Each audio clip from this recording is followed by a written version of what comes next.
దేవుని స్తోత్రాలు కలుగుగాక. అయితే గత 2 రోజులుగా 3 రోజులు అవుతుంది జ్వరంతో బాధపడ్డాము. ఫస్ట్ మా సతీమణి గారికి జ్వరము, తల తిరుగుడు, వామిటింగ్స్ స్టార్ట్ అయ్యాయి. ఆ తర్వాత నాకు కూడా తల తిరుగుడు, జ్వరం స్టార్ట్ అయింది. దేవుని స్తోత్రం కలుగుగాక. లేచి ప్రార్థన చేయడం మొదలుపెట్టాం, ఆరాధన చేయడం మొదలుపెట్టినాం. రాత్రి పూట 2, 1 అట్లా ప్రార్థిస్తున్నాం, స్తుతిస్తున్నాం. దేవుని స్తోత్రాలు. ఇలా ప్రార్థిస్తుండగా, స్తుతిస్తుండగా, వాక్యాన్ని ధ్యానిస్తుండగా దేవుని స్తోత్రాలు. జ్వరము జారిపోతా ఉన్నాడు. దేవుని స్తోత్రాలు. దేవుడు చల్లటి శరీరం అంతా చల్లగా అయిపోయింది. దేవుని స్తోత్రాలు కలుగుగాక. దేవుడు స్వస్థత ఇచ్చాడు. దేవుడు గొప్ప కార్యం చేశాడు. దేవుని స్తోత్రం కలుగుగాక. అభినయ్ ఎగ్జామ్ రాస్తున్నాడు. దయచేసి మ్యాథ్స్ సబ్జెక్ట్ పోయింది. మా అభినయ్ కోసం ప్రార్థన చేయండి. ఈ సంవత్సరము తేజశ్రీ 10th క్లాస్ రన్నింగ్ కాబోతున్నది. జూన్ ఓపెన్ అయితే ప్రార్థన చేయండి. దయచేసి మీ అందరి వ్యక్తిగత ప్రార్థనలో జ్ఞాపకం చేసుకోవాలని మీకు మనవి చేస్తున్నాను. దేవుని స్తోత్రాలు. అందులో ఒకసారి దేవుని స్తోత్రాలు చెప్తాం. హల్లెలూయా. జస్ట్ జ్ఞాపకం చేస్తాను. ఒక వాక్యం రాయబడింది. దేవుడు జ్ఞాపకం చేస్తున్నాడు.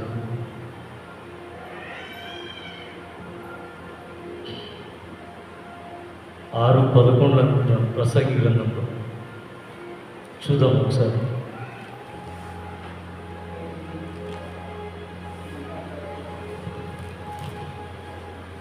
ప్రసంగి గ్రంథం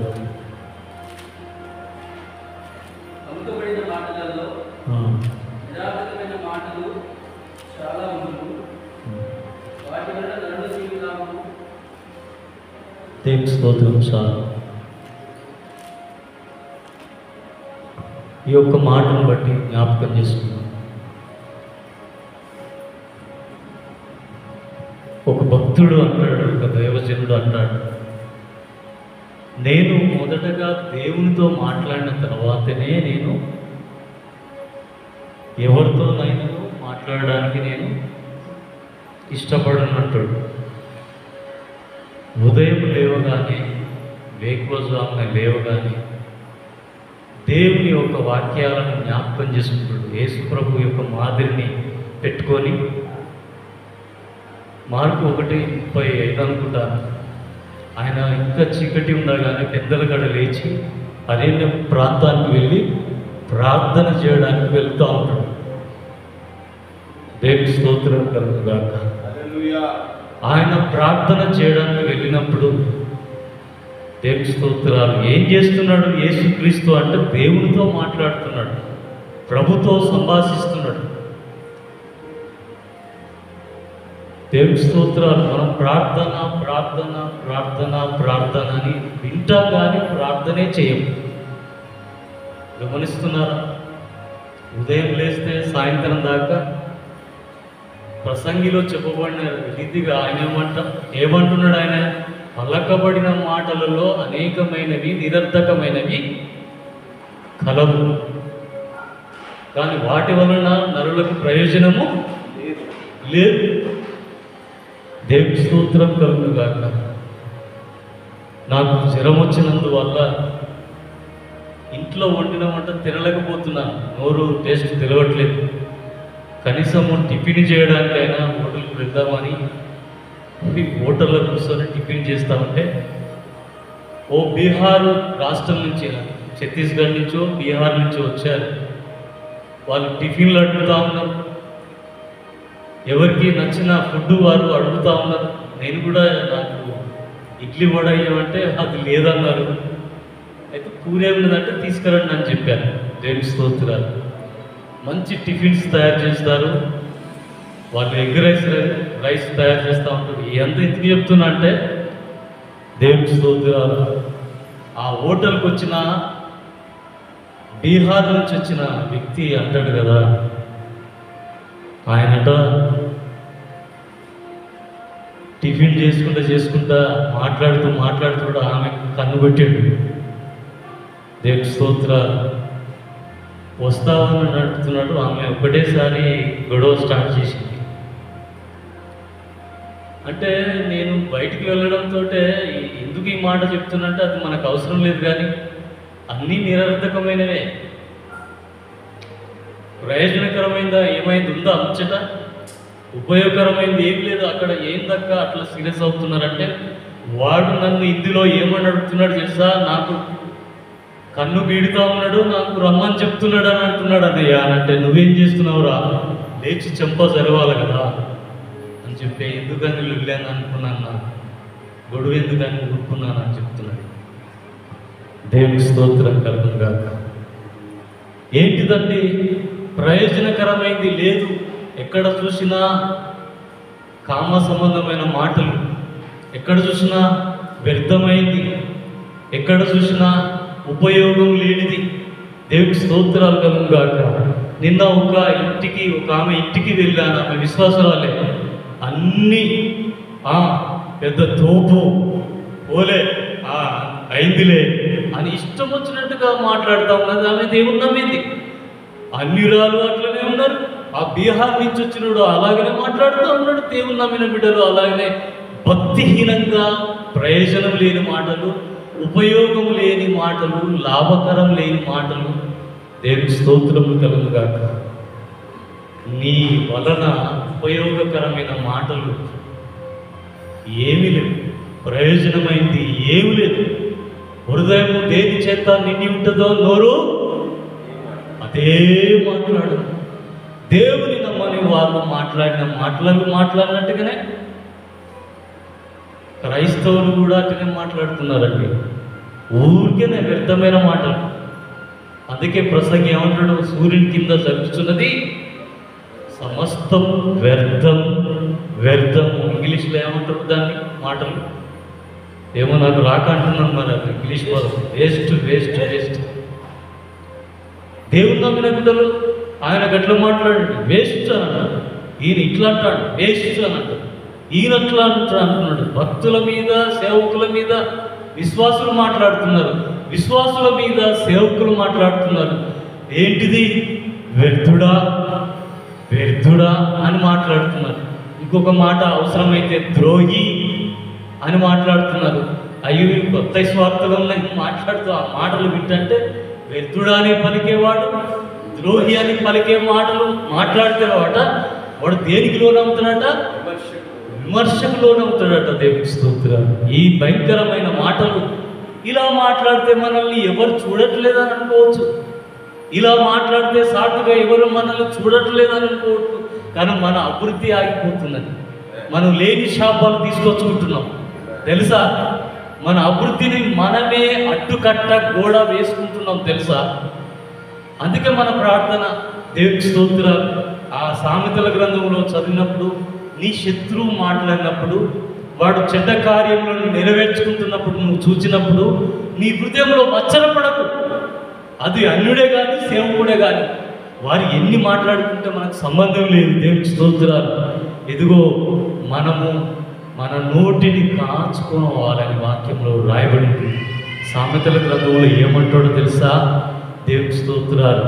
నీ మట్టుకు దేవుని స్తోత్రాలు, ఇదిగో నీ హృదయంలో నుండి జీవాధారాలు బయలుదేరువారు తేరుతాయనే సంగతి తెలుసుకోవాలి.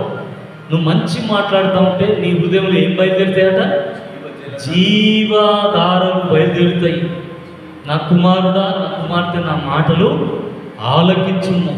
అన్నిటికంటే ముఖ్యముగా నీ హృదయాన్ని భద్రముగా కాపాడుకో. Be careful. దాని హృదయాన్ని కాపాడుకో అంటే ఇంగ్లీష్ వచ్చిన వాళ్ళు చెప్తారు. దేవుని స్తోత్రాలు. హృదయాన్ని కాపాడుకో, హృదయాన్ని భద్రపరచుకో. ఎందుకు భద్రపరచుకో అంటాడంటే ఏది పడితే చెప్పాలని హృదయం లోపటి నుంచి పుట్టిస్తూ ఉంటుంది. తలంపు ఏదొస్తే హృదయంలో అదే, హృదయం లేది కదిలితే అదే నోటికి. దేవుని స్తోత్రాలు కలుగుగాక. ఆ యొక్క బుల్లెట్లన్నా పేల్చం, కానీ మన నోటి నుంచి వచ్చే బుల్లెట్లు అయితే వరుసగా వదులుతూ ఉంటాం. దేవుని స్తోత్రాలు. ఇష్టం వచ్చినట్టుగా మాటలు, వ్యర్థమైన మాటలు. ఇంకొక మాట చెప్పి ముగిస్తాను. దేవుని స్తోత్రాలు. కళలు చెప్పేవారు ఉన్నారట, స్వస్థతల గురించి మాట్లాడే వాళ్ళు ఉన్నారట, ఈ దైవజనుని గురించి ఆ దైవజనుడి గురించి మాట్లాడే వాళ్ళు ఉంటారట. ఆ మందిరం బాగుంటుంది, ఈ మందిరం బాగుంటుందని ఇర్మియా గ్రంథంలో గురించి ఆ మాటలు చదువుతూ ఉంటే దేవునికి స్తోత్రాలు కలుగుగాక. ఆ మాటలు చదివినప్పుడు దేవునికి స్తోత్రాలు. ఇర్మియా నోట నుంచి నువ్వు ఇలా పలుకు, అక్కడికి పోయి మాట్లాడు, నీ చెప్పింది నీ నోట ఉంచిన నా మాటలు అక్కడ పలుకు జనం ముందట అంటాడు. దేవునికి స్తోత్రాలు కలుగుగాక. ఈ జనాలు 2 నేరాలు చేసి ఉన్నారంటాడు నా దృష్టికి. ఇదిగో వాళ్ళు అనుసరిస్తున్నది ఏంటిది? వ్యర్థమైన వాటిని అనుసరిస్తున్నది ఏంటిది? వాళ్ళు అన్యజనులు చొప్పున నడుచుకునే విధానం ఏంటిది? అన్యజనులు చేసినట్టుగా వీళ్ళు చేస్తున్నారు. ఇజ్రాయెల్ ప్రజలు, యూదా ప్రజలు అని కోపం చేస్తూ ఉంటాడు. దేవుని స్తోత్రాలు. ఇర్మియా నోట ఉంచబడిన మాటలు పలకమని చెప్తాడు. దేవుని స్తోత్రాలు. ఇదిగో నీళ్లు నిలబడి, తొట్లు ఉంటాయి తెలుసుగా, తొట్లు పగిలిపోతే తెలిసి కూడా నీళ్లు పోస్తూ ఉంటే నీళ్ళు ఆగుతాయండి. నీళ్లు నిలవని తొట్లల్లో నీళ్లు పోసినట్టుగానే నా జనులు ఇదిగో జీవ జల నీళ్ళ ఊట నది అయిన నన్ను వాళ్ళు విడిచి ఉన్నారని చెప్తున్నారు. ఏ తొట్లు నిలబెట్టుకున్నారట? నీళ్లు నిలవని తొట్లను నిలబెట్టుకున్నారట. అది నీళ్లు నిలబడకపోతే చెట్టు ఎదుగుతుందా? ఎదగదు, ఫలించదు. దేవుని స్తోత్రాలు కలుగుగాక. ఇదిగో నన్ను అలాగనే విసర్జించున్నారు. జీవ జల ఊటనైనా నన్ను విసర్జించున్నారు. ఈ మందిరం బాగుందని చెప్తారు, భక్తి చేయరు, ప్రార్థన చేయరు, ఇష్టం వచ్చినట్టుగా మాట్లాడతారు. ఇది దేవుని ఆలయం అని చెప్తారట, ఇది దేవుని పరిశుద్ధం, ఇది పరిశుద్ధ స్థలం అని చెప్తామట. కానీ ఇంటికి వస్తే భక్తి ఉండదు, ప్రార్థన ఉండదు, అన్ని వ్యర్థమైన మాటలే. దేవుని స్తోత్రాలు. నాకు ఈ కళ వచ్చింది, నాకు ఆ కళ వచ్చింది. ఏ కళ వచ్చింది నీకు? బుద్ధి లేని మాటలు. ఏ కళ వచ్చింది? ఆ కళ వచ్చింది, ఈ కళ వచ్చింది. దేవుడు నాకు బయలుపరచడని చెప్తారు మనం. దేవుని స్తోత్రాలు. ప్రసంగి గ్రంథంలో ఏమంటాడు? దేవుని స్తోత్రాలు. పనికి మాలిన మాటలు, అధికమైన స్వప్నములు, ఇదిగో చెడ్డ కళలను దేవుని స్తోత్రాలు వదిలిపెట్టు. అవి పుడతాయి. విస్తారమైన పనిపాట్ల వలన స్వప్నములు పుడతాయని వాక్యంలో ఉన్నది. దేవుని స్తోత్రాలు తీసి చదివితే మనకు అక్కడ తెలుస్తూ ఉంటుంది.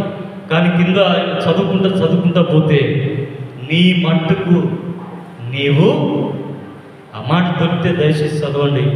ప్రసంగి గ్రంథం.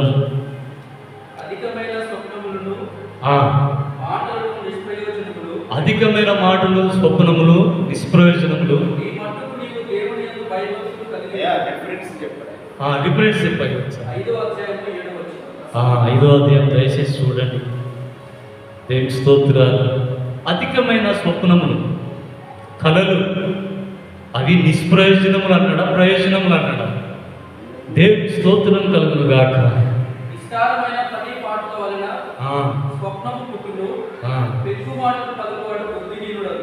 ఓ యేసయ్యా స్తోత్రం. పెగ్గు మాట ముచ్చట మొదలు పెడితే దేవుని స్తోత్రాలు. ఇక ఆపరు. ముచ్చట మీద ఉంటే కొందరు అదే పనిగా పెట్టుకుంటారు. దేవుని స్తోత్రాలు. కొందరు ముచ్చటకు బానిసలైన వాళ్ళు, కొందరికి సుట్టకు బానిస అయితే, తాగుడు బానిస అయితే, ఇంకొందరు ఎలా ఉన్నారంటే ముచ్చటకు బానిస అయిన వాళ్ళు ఉన్నారు. దేవుని స్తోత్రాలు. ఎప్పుడు చూసినా వీళ్ళు మంచివాళ్ళు, వాళ్ళు మంచివాళ్ళు అని చెప్తా ఉంటారు. దేవుని స్తోత్రాలు. బైబిల్ గ్రంథం మనకేమని చెప్తున్నది? యేసు ప్రభును రుచి చూసిన తర్వాతనట, యేసు ప్రభు ప్రేమమయుడని తెలిసిన తర్వాత, యేసు ప్రభు మన పాపములను క్షమించిన తర్వాత, ఆయన నిజమైన దేవుడనని మనం రుచి చూసిన తర్వాతనట, మనలో సమస్తమైన కపటము మానుకోవాలి, సమస్తమైన ద్వేషము వేషధారణను మానుకోవాలని బైబిల్ గ్రంథం మనకు స్పష్టంగా మనకు చెప్తా ఉన్నది. దేవుని స్తోత్రాలు. వీటిని మానవలసి ఉన్నది.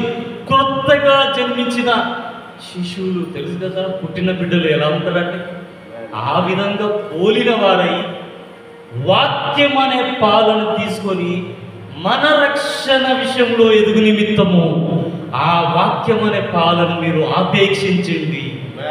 దేవుని స్తోత్రములు కలుగుగాక. ఎవరు ఏమంటారా అని చెవులు కోసుకొని వినేవాళ్ళు ఉన్నారు. ఇక్కడి నుంచే మాట్లాడుతుంది, అక్కడి నుంచే మాట్లాడుతుంది. గోడకు చెవులు పెట్టి వినేవాళ్ళు ఉన్నారు. గోడకు కూడా చెవులు ఉంటాయి. మనం కూడా గోడకు చెవులు పెట్టింటా అంటాం. దేవుని స్తోత్రాలు. ఇటు తిరుగులాడుకుంటా అటు తిరుగులాడుకుంటా దేవుని స్తోత్రాలు. ఇటు అటు పరిగెత్తేది ఎందుకంటే భయభక్తి లేని జీవితం. ఇదిగో పెక్కు మాటలు పలుకుతా ఉంటాం. అయితే పలుకు, ఇష్టం వచ్చినట్టుగా మాట్లాడు, ఇష్టం వచ్చినట్టుగా ప్రవర్తించు. దేవుని స్తోత్రాలు కలుగుగాక. అయితే దీని వలన నీకు నాకు ఏర్పడేది ఏంటిది తెలుసా? బుద్ధిహీనత. ఆ బుద్ధిహీనత తెచ్చుకుంటే దేవుని స్తోత్రములు కలుగుగాక. ఆ బుద్ధిహీనత వచ్చిన తర్వాత దేవుని స్తోత్రాలు. ఈ బుద్ధిహీనత గురించి ఆ ప్రసంగి గ్రంథంలో ఏమంటాడు? కొంచెం బుద్ధిహీనత త్రాసులో పెడతానట. ఎందులో పెడితే? కొంచెం బుద్ధిహీనత ఎందులో పెట్టాలట? త్రాసులో పెడితే అది ఎక్కువైపోయినంత ఎగిరిపోయేది ఏంటి తెలుసా? ఘనత, జ్ఞానం ఎగిరిపోతుంది. దేవుని స్తోత్రం కలుగుతారు. ఈ జ్ఞానం కలిగిన మాటలు విని, సంవత్సరాల నుంచి విని, ఉపదేశాన్ని ఏమా ప్రార్థన చేస్తానవా అని అంటే ఎప్పటికీ ప్రార్థనేనా? ఊరికే అదేనా? దేవుని స్తోత్రం కలుగుగాక.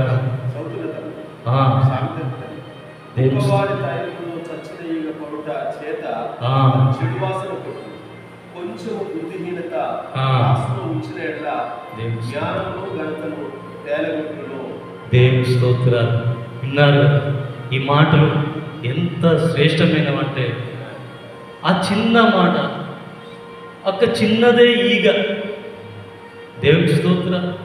ఈగ సినిమా వస్తుంది. ఈగ సినిమా చూసి దాని స్టోరీ అంతా చెప్తారు. కానీ దేవుని స్తోత్రాలు, ఆ చిన్నదాంటి ఈగ వచ్చి ఆ తైలం ఉన్నదంట, మంచి సెంటు వాసన ఇచ్చే తైలంలో పడితేనట చీ చెడు వాసన వస్తుందని చెప్పి దాన్ని ఏం చేస్తారు? మొత్తం పడేస్తారు. బుక్క వాని తైలములు చచ్చిన ఈగ పడుట ద్వారా దాన్ని నువ్వు పడేసావే. దేవునికి స్తోత్రం కలుగుగాక. రాత్రి అన్నం పాడైపోతే నిన్న రాత్రి వండిన అన్నాన్ని మనం తెల్లారి వరకు ఏం చేస్తాం? దేవుని స్తోత్రం పడేస్తాం. అన్నం విలువ తెలుసా? దేవుని స్తోత్రాలు. ఈ ఆహారాన్ని దొరకక చాలామంది ఏడుస్తూ ఉన్నారు. ఇదిగో మా ఇంటి పక్కనే దేవుని స్తోత్రాలు వారు అడుక్కుంటారట. దేవుని స్తోత్రాలు. ఎంత బాధపడుతున్నారో ఆహారం లేక. మా ఇంటి పక్కన ఇద్దరు పిచ్చపోళ్ళు వచ్చారు. ఆయన అంటున్నాడు కదా, అయ్యా మేము పక్కీరోళ్ళకు అడుక్కుంటోళ్ళం అయ్యా అని అంటున్నారు. ఎందుకు ఆ మాట అన్నారంటే, ఇటెందుకు వచ్చారా అంటే నీళ్ళు పట్టుకుంటానికి వచ్చినాం అయ్యా, పట్టుకోండి నేను అన్నాను. దేవుని స్తోత్రాలు. ఎందుకు ఈ మాట చెప్తున్నానంటే, అన్నం దేవుడు మనకి ఇస్తున్నాడు, ఆహారం ఇస్తున్నాడు, దేవుడు మనకు సాయం చేస్తున్నాడు. నేను అంటున్నది ఏంటంటే, ప్రార్థన మర్చిపోదు, వాక్య ధ్యానం మర్చిపోకూడదు, ఆరాధనను మర్చిపోదు. అన్నీ మనం ఏ చెప్పుకుంటాం, ఇంటికి పోతే ప్రార్థన చేయదు, మర్చిపోవద్దు దయచేసి. ఈ అజ్ఞానం మనలో నుండి తొలిపోవాలి. ఇదిగో కొంచెం బుద్ధిహీనత త్రాసులో పెడితే జ్ఞానం ఎగిరిపోతుంది, ఆ ఘనత ఎగిరిపోతుంది. అటువంటి పనులు మనం చేసుకోవద్దని, బుద్ధిహీనంగా తిరగవద్దని, అజ్ఞానంగా ఉండొద్దని ఈ మాటలు తెలియజేస్తూ ఈ మాటలు ముగిస్తున్నాను. ఈ అవకాశం ఇచ్చిన పరిశుద్ధాత్మ దేవునికి కృతజ్ఞతలు. మరి అయ్యగారికి వందనాలు తెలుసు.